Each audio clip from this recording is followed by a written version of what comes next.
Good morning guys. So nandito tayo sa may Bangin and nandito yung crew ng IBC 13 morning. So they did an interview with me. Ayan ang mga poging mga cameraman, si Miss Natalie, ang kanilang segment producer ba? Ayan, tapos ang mga host nila na ubod ng pogi, ayan si Sir Charles. Ayun, oh, cute oh. Si Ma'am Eve, ayan, tsaka si Sir Eugene. Pinakamaganda ba? Ito po si Eve. Ganun ba? Evening. Oh, okay. At kanilang bossing. Ayun nga pala first name mo, ma'am? Divine. Ayan, si Miss Divine. Oo, nakasama din natin siya noong nag-live tayo na 13 morning. So, nag-interview lang sila tungkol sa Manalo Resort, tungkol sa dog business. And nagstay sila dito kagabi doon sa resort sa hotel rooms. Ano man masasabi mo doon sa pagstay nyo dito kagabi? Masaya. Sir Charles, ano masasabi mo sa pagstay dito sa Manalo Resort Hotel? Relaxing after a stressful week ng trabaho, tapos may ganito kang Stress ba ang trabaho mo? Parang hindi naman. Hindi yung ano kasi, yung maaga, yung call time. Ay, oo, kasi madaling araw pa lang, oo. Tapos yung syempre, may racket, nakakapagod. Racket? Anong racket nito, sir? Ha? Nakakailang, anong mga racket mo? Hindi naman yan mga immoral? Hindi naman, legal naman lahat. Legal lahat, oo. Pero yeah, after a tiring week, I guess, tapos nakita ka ng ganito, parang ano ka? What is life, di ba? What am I doing with my life? Kasi kailangan yun, yung ganitong klase, diba, work-life balance sinasabi na. Oo. Bakit, Sir Charles, meron ka namang pamilya? O single ka pa? Oo. So, naghahanap ka ba? Oo, Sir Charles. Oo. Oo. Pag may naghahanap, guys, ako may commission dito. May commission ako pagka nahanapan ko si Sir Charles. Well, yeah, thank you so much, Doc Abel Manalo. Of course, yung mga malapit sa akin ng mga Belgian na Malinois. Mamaya makikita ko yung mga dogs ko kasi uuwi kami ng Pangasinan. Ayan, dog lover. Pag uwi namin dito, yeah, we have about 11 dogs, 11 Belgian Malinois. Yun. Siyempre, onti lang yun compared sa dogs. Oo, pero nanganak daw yung Belgian niya, 18 puppies. Grabe, hindi ko pa na-experience yun. Kasi yung ano namin. Lakas mga anak ng mga dogs, mga Belgian. Yeah, nakikita ko na yung Manalo K9. Oo. I didn't know na meron resort and hotel. So, nung nalaman namin, then nalaman ko na pupunta kami dito. Of course, na-excite. Diba? Oo. Babalik kayo lagi dito. Syempre, Doc. Oo, Maraming babalikan nyo Manalo More power. Resort. Oo, dito sa Bangin. Yeah, the food. Yan, panalo yung food. Yung sinigang na baboy, grilled pork belly, sisig, silomi. Yun. Manalomi. Bangin dito sa tabi lang ng Manalo Resort Hotel.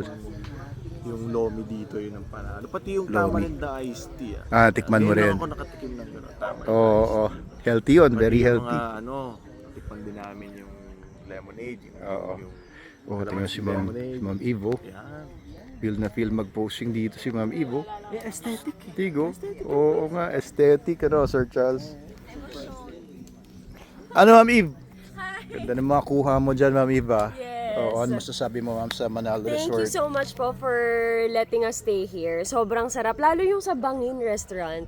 Ang favorite ko, guys, you should try their sinigang na baboy sa gabi. The best. Super Pero alam mo, sarap. Miss Eve, bumalik kayo dito at try nyo naman yung crispy pata. Crispy pata at yung lomi. Oo, sobrang Kasi yun sarap. daw ang specialty nyo, sir. Yes, No? Ayan. oo. So mga Rizaleños, Manileños, lahat. Pumunta po kayo dito sa Manolo Resort and Hotel. Dito lang Manalo po ba? yan. Manalo. Manolo, sorry. Manalo.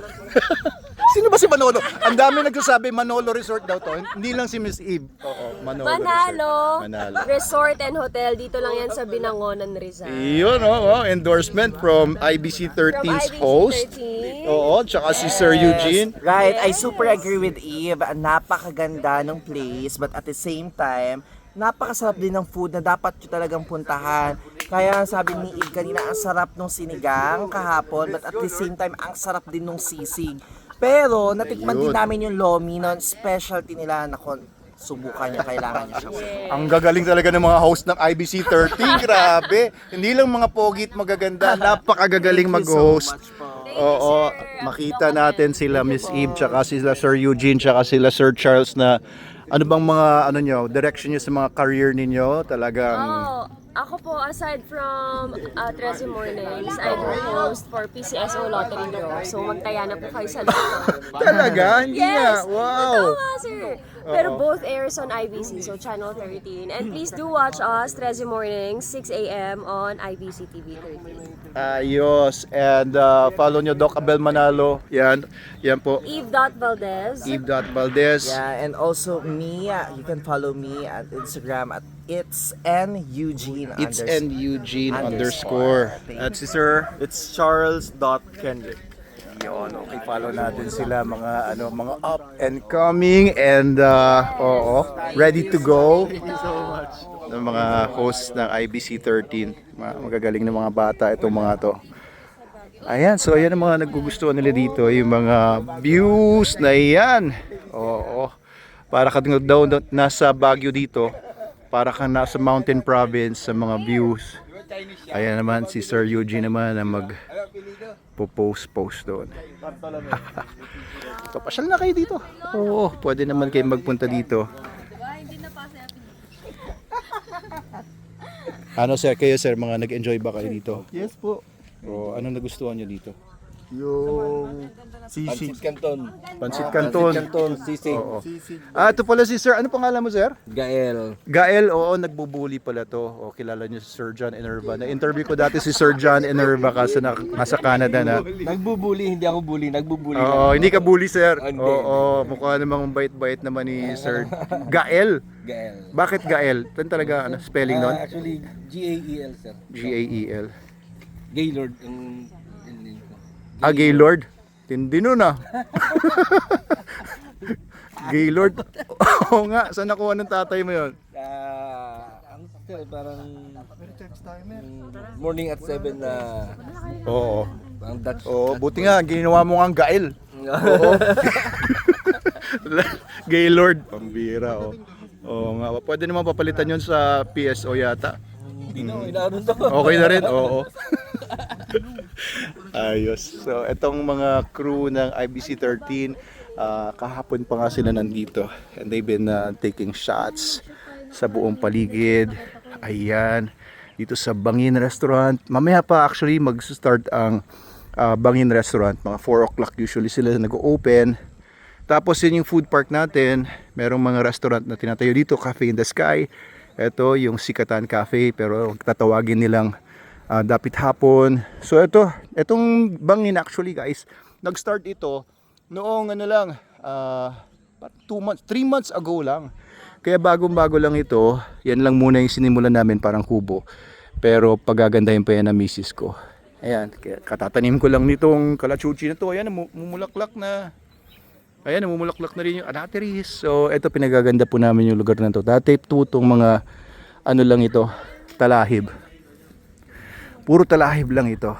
Kaya naglalagay kami ng mga halaman, kagaya yan. Nilagyan namin ng swing dito, nilagyan namin ng ayan, mga iba-ibang mga puno. Syempre yung kalumpang po na yan. Yan ang pinaka highlight dito. Noong dumating kami dito, maliit lang yan. Ang puno ng kalumpang, kung hindi kayo familiar, ay wild almonds. Ayan yung mga bulaklak niya. Ayan yung mga bulaklak niya. Tapos ayan yung mga bunga niya. Ayan, mga bunga niya yan, wild almonds. Yun lang po.